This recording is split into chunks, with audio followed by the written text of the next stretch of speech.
Українському кризовому медіа-центрі. Зараз відбувається прес-брифінг за участю речника АТО, полковника Андрія Lysenko. Good afternoon, ladies and gentlemen. Welcome to Ukraine Crisis Media Center. We are having a press briefing by the spokesperson of ATO, Colonel Andriy Lysenko.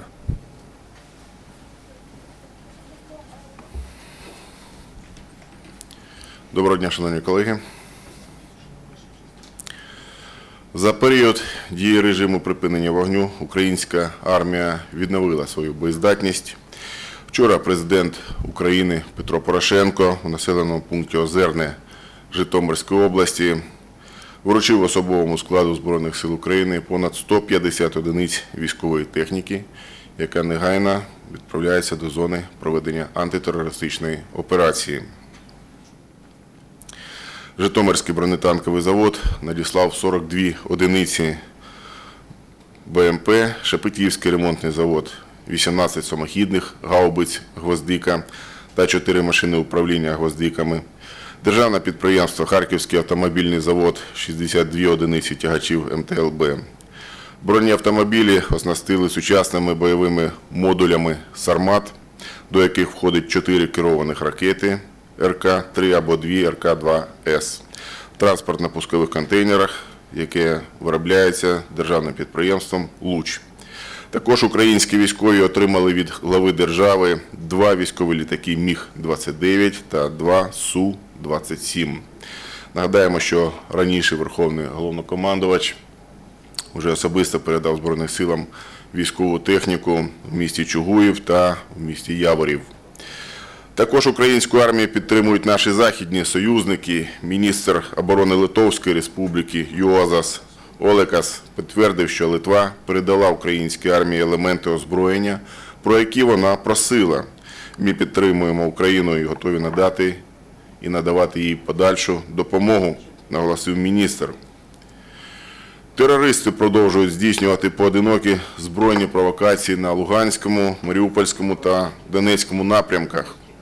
Неподалік селища Нікішине Шахтарського району Донецької області внаслідок обстрілу зі снайперської зброї поранено одного нашого військовослужбовця. Як раніше повідомлялося, планується обмежити рух людей та вантажів через лінію розмежування в зоні антитерористичної операції. Вже визначено 7 дорожніх напрямків для в'їзду-виїзду з окупованої території.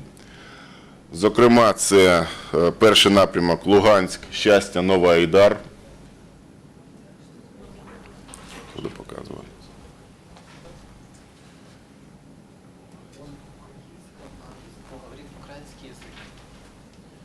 Луганськ, станиця Луганська,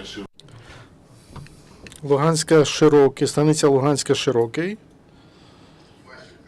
Фащенівка, Дебальцеве, Аптерівське, Горлівка, Артемівське, Донецьк-Курахове, Донецьк-Маріуполь, Трувомиваха, Новоазовське, Красноармійське та Лаківка, Маріуполь. Yesterday, not far from Kurakhove, in Donetsk region, Ukrainian Special Service arrested a criminal group, and during the search they found a pistol with a silencer and magazines with cartridges and 2 grenades. And now SBU of Ukraine continues investigation. Civilians from Donbass continue to receive humanitarian aid and support from all over Ukraine. Yesterday, through a checkpoint Artemivsk, there was a cargo they passed with aid to children in Horgo. 1,200 kilos of food and warm clothing was sent by the Union of Young People from Mariupol. More than 50 pupils from the Baltic, with the support of police and local authorities, they were sent to Sanatorium Solon Limana, Dnipropetrovsk region, which is specialized to treat central nervous system and backbone.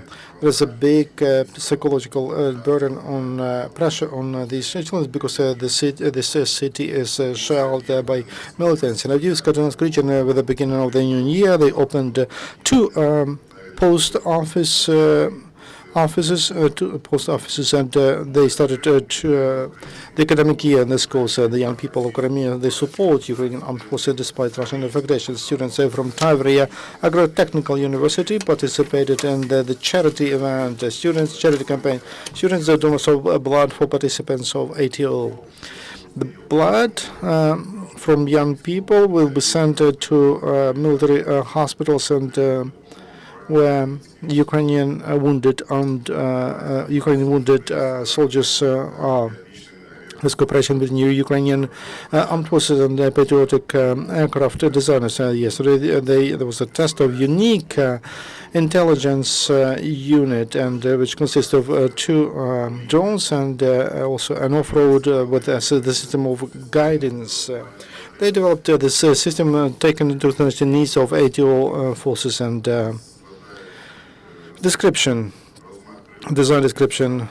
Spread of wings more than 1.5 meters and height 1 kilometer, length 15 kilometers at the record online, and that allows to find equipment and fortifications of the enemy and correlate activities. Ukrainian media made several products about Ukrainian heroes of ATO. There are two movies dedicated to Ukrainian intelligence, and from the third special unit that were in ATO area. The second movie is on about a former Ukrainian intelligence officer, Captain Kirill Andriyenko. Also, representatives of regional TV company of Rivno, they provided more than 7.5 thousand hryvnia to participants of ATO, and they volunteers bought thermal masks and thermal gloves for low temperatures. So there's rotation among military medical staff, and from western region, doctors they returned to their location, to their base after their service in the east of Ukraine.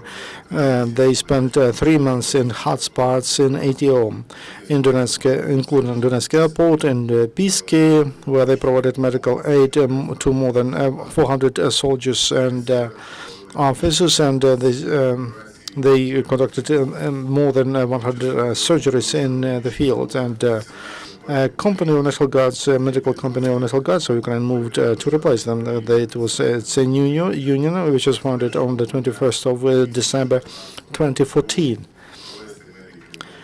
And relatives, friends, and colleagues came to say bye-bye to these medical National Guards. That's all information. Please, your questions.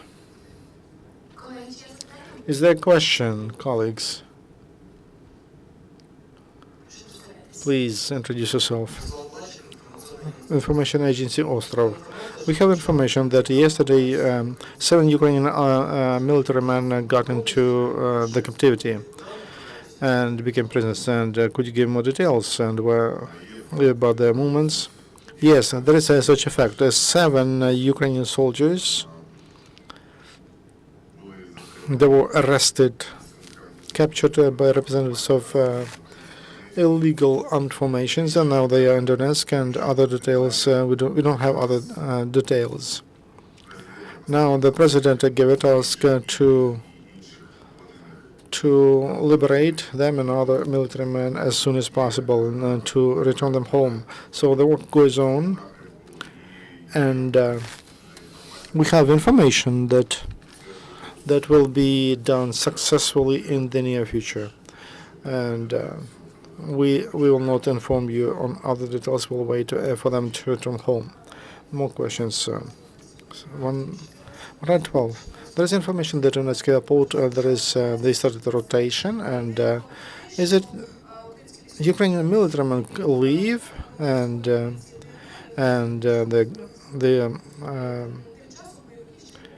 militants they search Ukrainian military men? Do you know anything about that? I'm not ready to comment on that information, because if it is happening now, we don't have online information. I'm not ready to answer that question. We have regular rotations of all the units.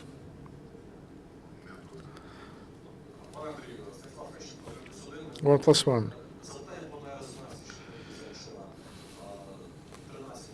13 dead because of car crash, and they blame who is responsible for that car crash, for that accident.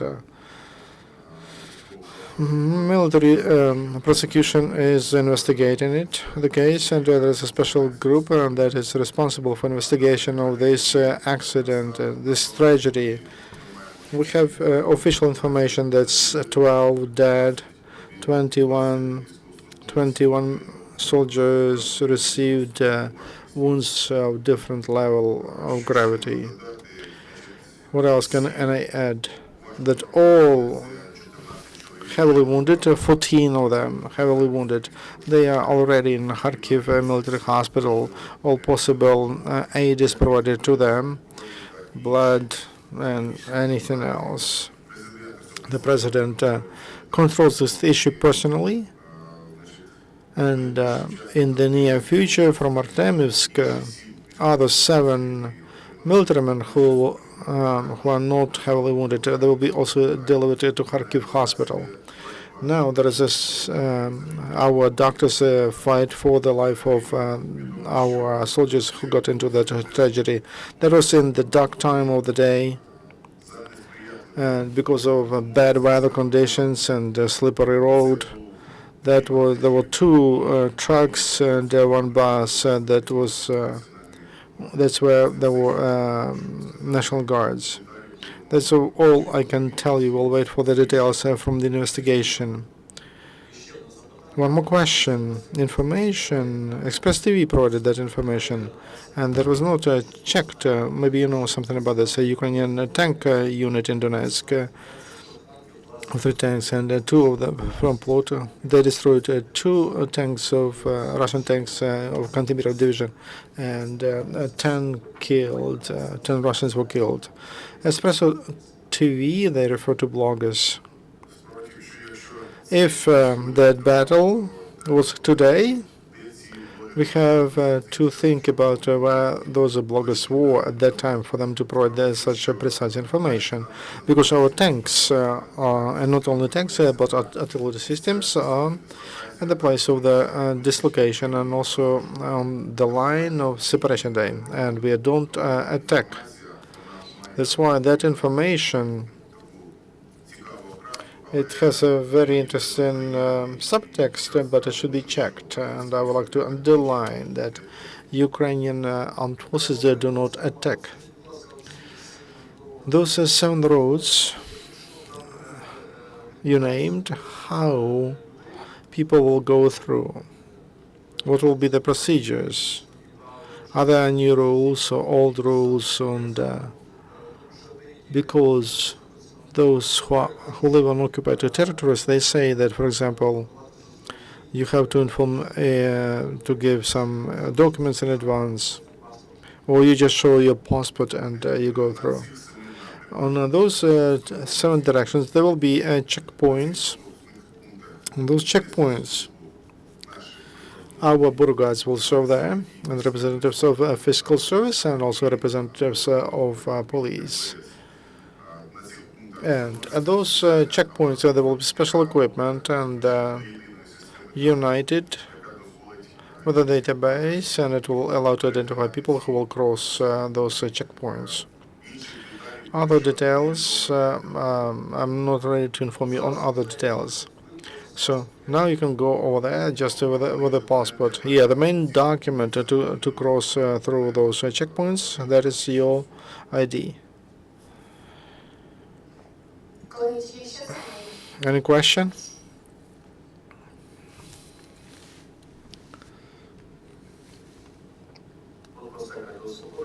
Radio Liberty. Why there was such an accident? Do you know anything? There are different working like I can announce that at 15:30 in Kharkiv, in the military prosecution, there will be a briefing on that, and they will inform the media, journalists, about the work they did about related to this accident, to inform people and to provide information, objective information as soon as possible. Just you have to wait for several hours. At present, are there some places which are not under control of Ukraine armed forces? Two area, two ins and outs. What do you mean? On roads or in through bushes, forest? Is it? Can we go around around Ukrainian checkpoints from Ukraine? It's great that you ask this question. On the roads, where we have checkpoints, those are the most dangerous points there to cross, because the separation line which we have now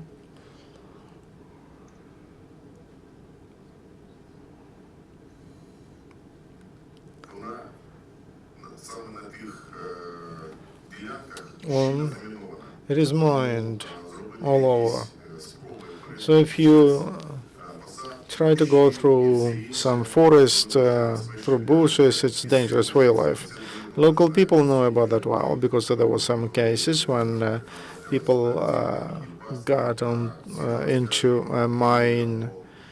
mine traps or booby traps, and some died and some were wounded. And we warned local people, especially children, that are not far from that separation line. We ask to control, and we don't advise to go around checkpoints. Other questions? Who is mining? Who's put on mines?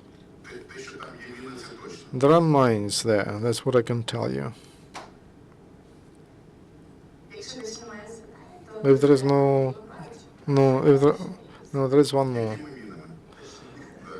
Which mines? Moon 50, Moon 100, and booby traps with grenades. Very powerful weapon for Ukrainian armed forces to do the mine territory in theory. Yes, there are engineering defense, and mining is a part of engineering defense for infiltration groups not to get into the area.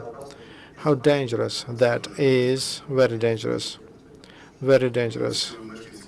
Local people are informed about that, warned about that. Thank you very much. Thank you. The working day is over, and tomorrow at